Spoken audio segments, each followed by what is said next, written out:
कृपानाथ। तो भरत जी की उस मृग के बच्चे में आसक्ति रह गई, तो अंतमति सागति, फिर उनको हिरण बन के आना पड़ा।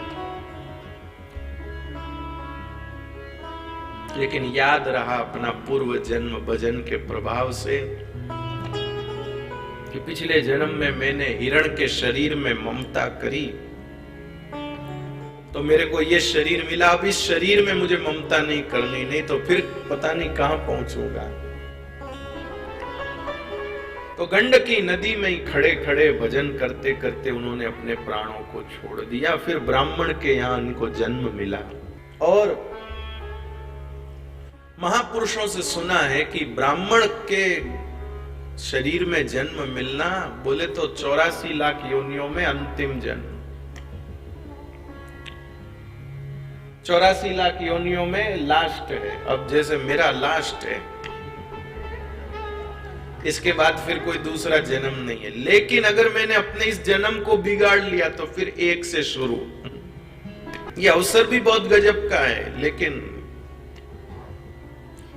फिर ऐसे नहीं कि भगवान 20 लाख के बाद से गिनती शुरू करेंगे, फिर एक से कंटिन्यू। कृपानाथ। बाकी तो श्री भरत जी महाराज का जन्म हुआ ब्राह्मण के घर, लेकिन वो बोले इसमें भी फंसना नहीं, इसलिए गूंगे बन के रहते हैं। इनके पिताजी इनको गायत्री मंत्र का उपदेश देते हैं, लेकिन श्री भरत जी का भाव है कि अब जब हृदय में नारायण का नाम बैठा है तो फिर अन्य मंत्र से क्या प्रयोजन। देखिए, इसका मतलब गायत्री मंत्र को कम बताया ऐसा नहीं समझ लेना आप। गायत्री मंत्र की अपनी महिमा है। श्री जड़ भरत जी का ये कहना कि जब नारायण का नाम हृदय में तो फिर अन्य मंत्र की क्या आवश्यकता। ये हम में से कई सारे लोग हैं जो नित्य नए मंत्र ढूंढते रहते हैं। आप लोग तो शायद ऐसे नहीं होंगे, लेकिन बहुत से लोग पंडित जी मंत्र ढूंढते रहते हैं। महाराज कोई मंत्र बता दो। महाराज ने कहा ओम नमो भगवते वासु। महाराज ये तो 4-6 महीने जप लिया, कोई अब नवा दे दो। अरे भैया जी, जैसे पति नहीं बदला जाता ऐसे मंत्र भी नहीं बदला जाता है। ऐसा थोड़ी है कि पति से मन भर गया तो लब दूजा ले आओ, एक्सचेंज ऑफर, इनको ले जाओ दूसरे ले जाए। जैसे पति को नहीं बदला जा सकता, जैसे हैं यही रहेंगे। कारे हैं तो कारे, गोरे हैं तो गोरे, नाटे हैं तो नाटे, लंबे हैं तो लंबे, मोटे तो मोटे, जैसे हैं वैसे हैं।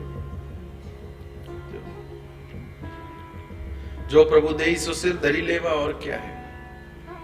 जैसे पति नहीं बदला जाता ऐसे मंत्र भी नहीं बदला जाता है। आप निष्ठा पूर्वक जपो तो सही, जपते नहीं और दूसरा दे दो, ये दे दो, वो दे दो। भाई रे भाई,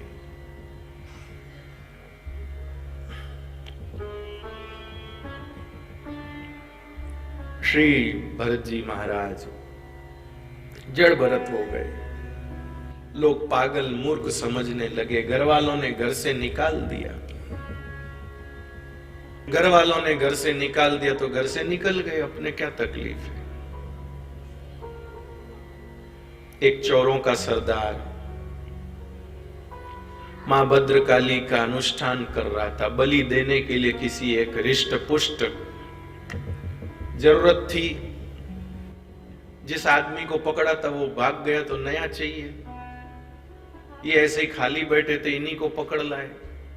लेकिन जैसे ही इनकी बलि देने को वो चोरों का सरदार खड़ा हुआ, मां भद्रकाली स्वयं प्रकट हो गई।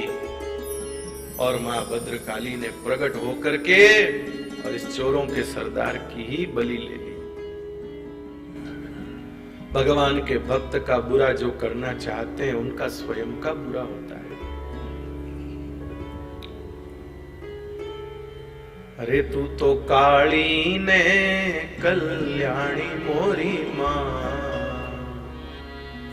ज्यां जो त्यां जोग माया। अरे तू तो रामचंद्र घेर पट रानी है माँ, तू तो रामचंद्र घेर पट रानी रे माँ। रे तू तो सीता रूप कहवाइए माँ, ज्યાં જોઉં ત્યાં જોગ માયા, तू तो काढ़ी ने कल्याण मोरी माँ, ज्યાં જોઉં ત્યાં જોग माया। बड़ा अच्छा माँ भगवती का पद है। पहले खूब गाते थे, अब नहीं गाते, तो कई माइयों में आ जाती है। माता जी ऐसे आ जाती, कई माता हिलने लगती है, ऐसे तो डर लगता है भाई, फिर कहीं कुछ। अरे तू तो शंकर घेर पट रानी है माँ, तू तो शंकर घेर पट रानी रे माँ। ए तू तो पार्वती कहवाई है माँ, तू तो पार्वती कहवाई है माँ। ज्યાં જોઉં ત્યાં જોગ માયા, तू तो काढ़ी ने कल्याणी मोरी माँ। धीरे धीरे यो ज्યાં જોઉં ત્યાં જોગ માયા। ए तू तो काढ़ी ने कल्याणी मोरी माँ, ज्યાં જોઉં ત્યાં જોગ માયા। तू तो काढ़ी ने कल्याणी मोरी माँ। ज्યાં જોઉં ત્યાં જોગ માયા।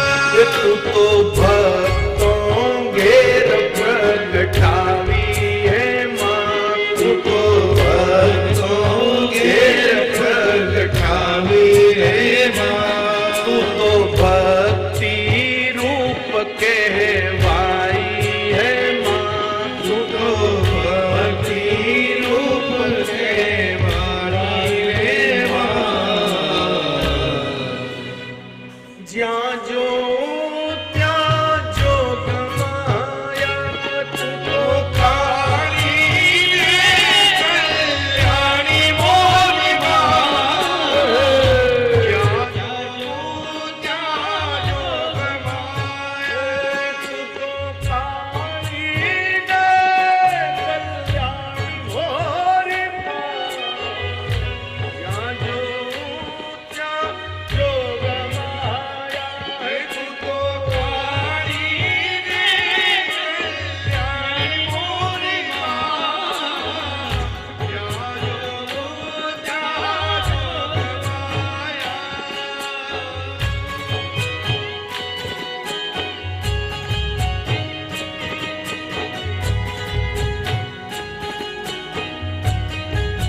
कृपानाथ सिर्फ हाथ में खड़ग लेकर के, सिर्फ हाथ में खड़ग लेकर के दुष्टों का संगार करने वाली, उसको ही योग माया नहीं कहते, उसे ही भगवती जगदम्बा नहीं कहते। हाथ में करताल लेकर के और हमारे हृदय के दोषों को नाश करने वाली भक्ति महारानी भी जगदम्बा है, वह भी योग माया। अजी योग माया का मतलब क्या होता है? योग माया का मतलब क्या होता है? योग जोड़ने वाली, जो हमारे मन को भगवान के चरणों से जोड़े, वही तो योग माया है, वही तो योग माया है। सब याद करो भाई अपनी अपनी कुल देवी को। हाँ, अपनी अपनी योग माया को याद करो, स्मरण करें उनको। वर्ष में एक बार कम से कम अपनी कुल देवी को जाके प्रणाम करना चाहिए। अपने घर में जब भी कभी कोई मंगलिक कार्य हो, उनका स्मरण करना चाहिए। कृपानाथ वे हमारे परिवार की संरक्षिका होती हैं। बोले तो गार्जियन, अभिभावक, उनकी छत्र छाया में हमारा सब काम चलता है। ऐसा भाव हमेशा अपनी कुलदेवी के प्रति, अपनी मां के प्रति रखना चाहिए। प्रभु, और ये श्रद्धा, ये परंपरा आप अपनी पीढ़ी को भी आगे से आगे सौंपते जाना। ऐसा न हो कि आपके बच्चों को सिर्फ घूमना फिरना ही याद रहे, कुलदेवी को प्रणाम करना ये उनको याद ही न रहे। एनिवर्सरी, बर्थडे, यही सब। इतना ही नहीं, ये भी जो परंपराएं हैं, घर की पवित्र परंपराएं हैं, जिनसे हमारे संस्कार घर के बने रहते, जिनसे हमारे घर की शोभा है, परिवार की शोभा है, ये सब चीजें भी अपने बच्चों को देके जाने का भैया।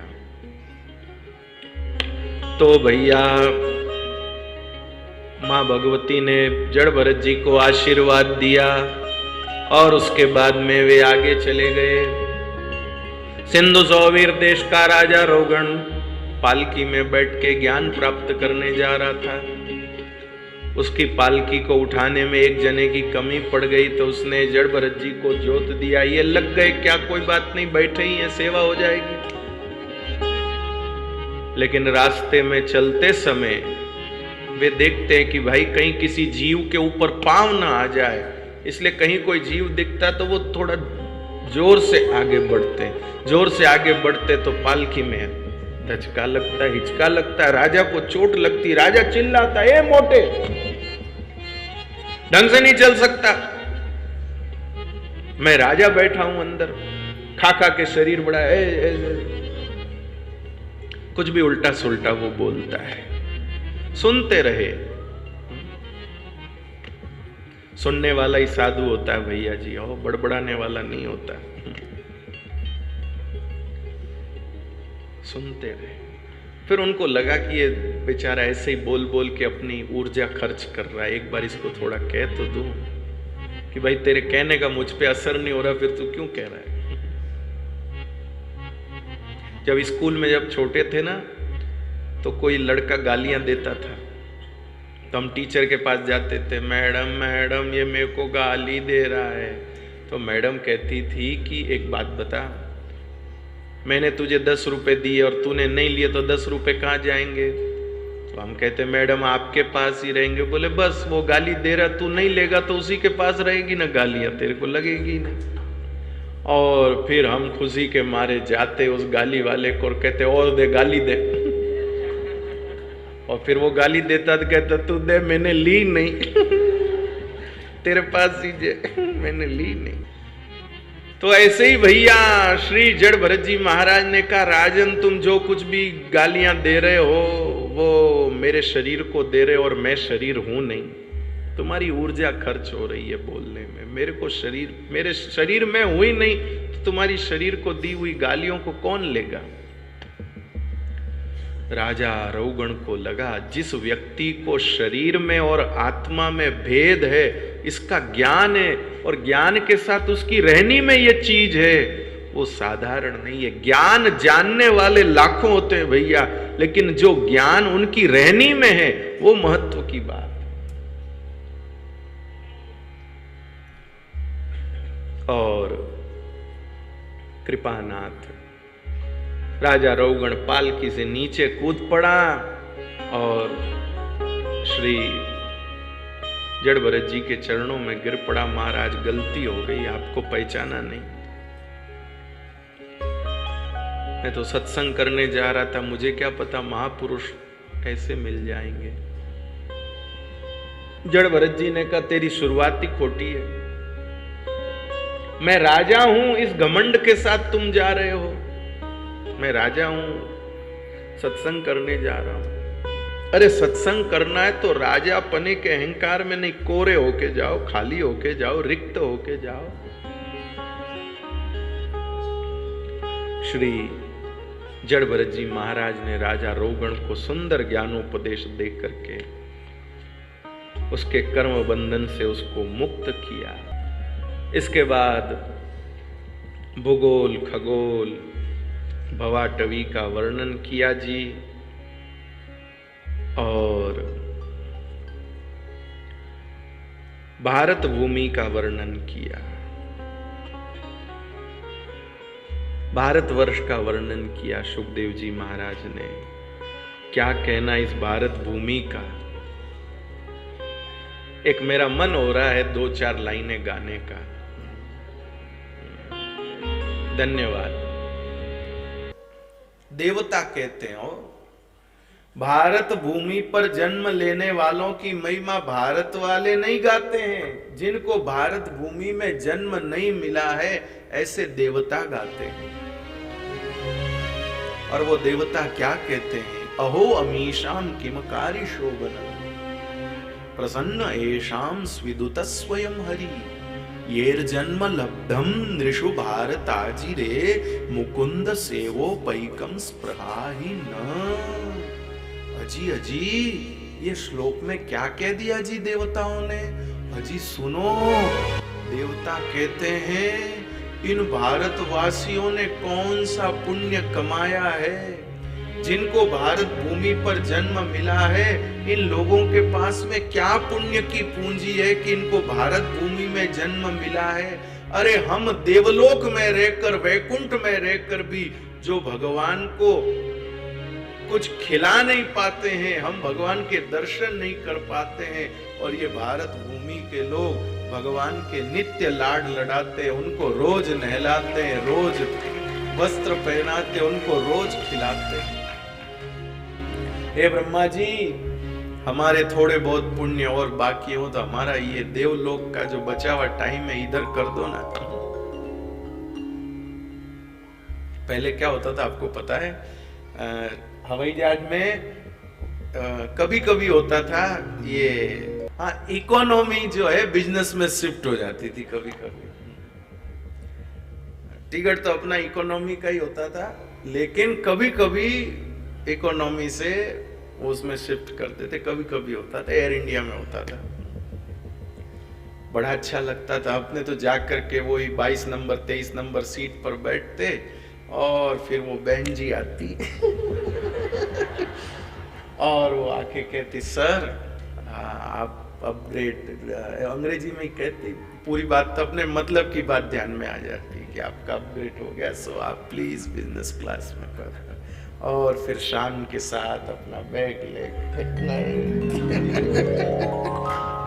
कृपानाथ देवता भी ब्रह्मा जी से कहते, महाराज कुछ थोड़ा बहुत हो तो भैया वैकुंठ जो है वो है इकोनॉमी वाला क्लास है, ये भारत भूमि असली बिजनेस क्लास है। देवता कहते हैं कि हमारा अपग्रेड हो जाए तो हम यहां आ जाएं, हम यहां आ जाएं। क्यों? यहाँ क्या खास बात है? यहाँ भगवान की सेवा करने का मौका मिलता है, यहाँ भगवान की सेवा करने का मौका मिलता है, ऊपर कुछ नहीं है। बोर हो जाओगे भैया, बोर हो जाओगे। क्यों? न यत्र वैकुंठ कथा सुधा पगा, न साधवो भागवतास्तदाश्रया, न यत्र यज्ञेश मखा महोत्सवा, सुरेश लोकोपि न वे सेव्यताम। वहां पे भगवान की कथा ही नहीं है, वहां भगवान के भक्त नहीं, साधु नहीं, वहां कोई ऐसे उत्सव नहीं होते, ऐसे नाच गान करते हुए कीर्तन करना भगवान का। आज भगवान का गोदा रंगनाथ भगवान का ये उत्सव, आज श्री ठाकुर जी का ये उत्सव, आज झूलन उत्सव, आज होली उत्सव, ये सब वहां नहीं होता है। वहां बस चर्चा होती है। इसलिए भैया भारत भूमि में जिन्होंने जन्म लिया है वो बहुत भाग्यशाली हैं। अब एक अंतिम बात और सुन लो भैया। देवता कहते हैं कि देवलोक में हमारा एक बहुत बड़ा घाटा है, बहुत बड़ा घाटा है। अजी धरती पर तो सब लोग बैठे सोचते रहते देवताओं के मौज है, देवताओं के मौज है। देवता कहते क्या खाक मौज है, हमारा यहाँ पर बहुत बड़ा घाटा है। क्या घाटा है जी? तो देवता कहते हैं सबसे बड़ा घाटा है हमारे यहाँ पर अतिशय इंद्रियोत्सवात। हमारे यहाँ पर इतनी सुख सुविधाएं हैं, इतनी सुख सुविधाएं हैं कि उन सुख सुविधाओं के चलते हम भगवान को भूल जाते हैं, भगवान को भूल जाते हैं। और भारत वालों को क्या फायदा है, हम कितना भी भूलना चाहें कोई ना कोई महात्मा आ ही जाता है याद दिलाने के लिए। हम कितना ही भूलना चाहें कोई ना कोई आ ही जाता है याद दिलाने के लिए। 4 सालों से धंधे में लगे थे, ऑफिस में लगे थे, अचानक कोई न जाने कहां योग बन गया, कथा में आ गए और फिर से भगवान में डूब गए, फिर से भगवान की याद मन में हिलोरे लेने लगी। यहाँ बच ही नहीं सकते, भगवान की स्मृति यहाँ होती रहती है। ये लाभ है जी, ये सब सुंदर भाव श्री सुखदेव जी महाराज ने सुनाए। उसके बाद नरकों का वर्णन सुनाया। नरकों का वर्णन सुन के राजा परीक्षित घबराए, तब फिर उनको अजामिलोपाख्यान सुनाया। भगवान के नाम का आश्रय करके अजामिल अपने मरण काल में पुत्र के भाव से नारायण नारायण नाम का उच्चारण करता है, लेकिन भगवान के पार्षद उनकी रक्षा करते। कृपानाथ एक अच्छा सदविप्र था, लेकिन कुसंग से जीवन नष्ट कर लिया। लेकिन नाम ने फिर से बाह पकड़ ली। मेरे भाई बहन, भगवान का नाम कभी भी हाथ नहीं छोड़ता, कभी हाथ नहीं छोड़ता। मरण काल में और कोई आएगा कि नहीं आएगा, नाम आएगा। पर वो कब आएगा? देखो, एक बहन जी घर में अकेली रहती थी, ध्यान से सुनिएगा। घर में अकेली रहती थी, एक नौकर सेवा में रहता था, साथ में परिवार का ही था। बगल में एक पड़ोसी रहता था, वो पति पत्नी थे, रिष्ट पुष्ट अच्छे मजबूत थे, जवान थे। तो वो माई घर में कुछ भी बनता था। हलवा बना तो नौकर को कहती जा उनको दे आ, पकौड़ी बनी उनको दे आ, कोई घर में कोई कपड़ा है तो बोले ये कुर्ता उनको दे आ, ये उनको दे आ। तो नौकर ने एक पूछा कि इतना उनको ध्यान देने का मतलब क्या है? तो उसने कहा तुझे पता नहीं है, कभी तकलीफ होगी ना तो ये काम आएंगे, कभी तकलीफ होगी तो काम। तो नौकर ने कहा कि उस समय दे देंगे, जब तकलीफ होगी तब देंगे, अभी पहले देने का क्या? बोले नहीं, पहले दिया हुआ रहेगा तो तकलीफ के समय अपने आप ही आएंगे, उस समय अलग से नहीं करना पड़ेगा। बस मेरे भाई बहन, इसी तरह अपने जीवन में भी भगवान के नाम को वो सामान देती थी बूढ़ी माई। आप भगवान के नाम को समय दीजिए। आप भगवान के नाम को समय देंगे तो आपके जीवन में अंत समय आने पर वो समय दिया हुआ काम आएगा और नाम आपकी वाणी पर आएगा, नाम आपकी वाणी पर आएगा। इसलिए नाम को समय दीजिए, भगवान नाम को समय दीजिए।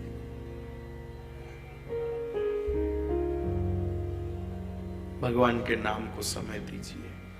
आप समय देंगे तो फिर जिस समय जरूरत पड़ेगी तब नाम आके खड़ा हो जाएगा। और मेरे भाई बहन, वो बूढ़ी माई अपने पड़ोसी को वो करती है तो पड़ोसी पलट भी सकता है, उसका कुछ और काम हो गया तो फिर वो नहीं आ पाएगा। लेकिन नाम का तो काम ही यही है। जो नाम के सहारे हैं उन सबको सहारा देना ही नाम का काम है।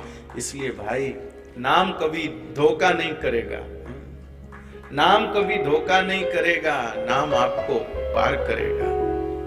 इसलिए खूब भगवान नाम लीजिए, खूब हरि नाम लीजिए, जो नाम अच्छा लगे, राम नाम, कृष्ण नाम, हरि नाम, गोपाल नाम, गोविंद नाम, पर नाम लीजिए। नाम बहुत काम आएगा, बहुत काम आएगा। प्लीज प्लीज मान जाइए बात।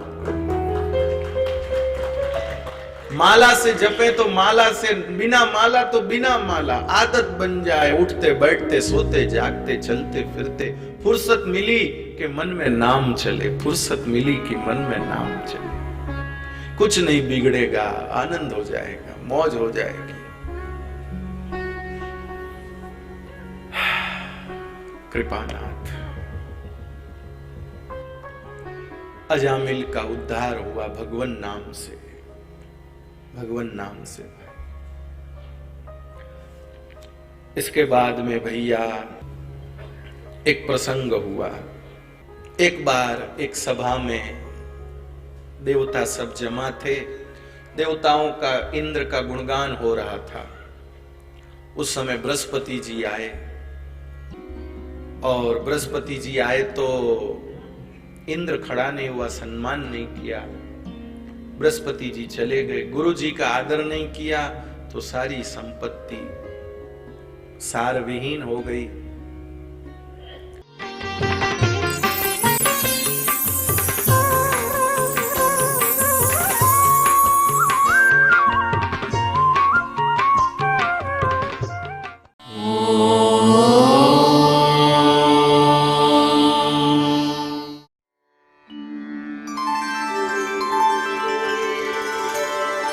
विना वेङ्कटेशं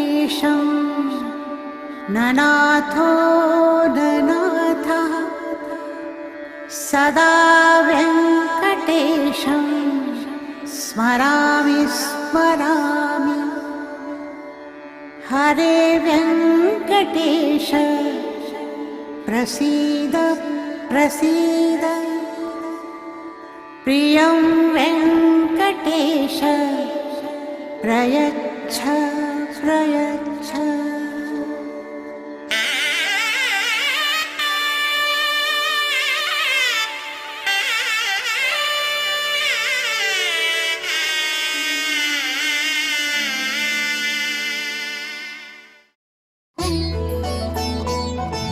गोविंद गोविंद गोविंद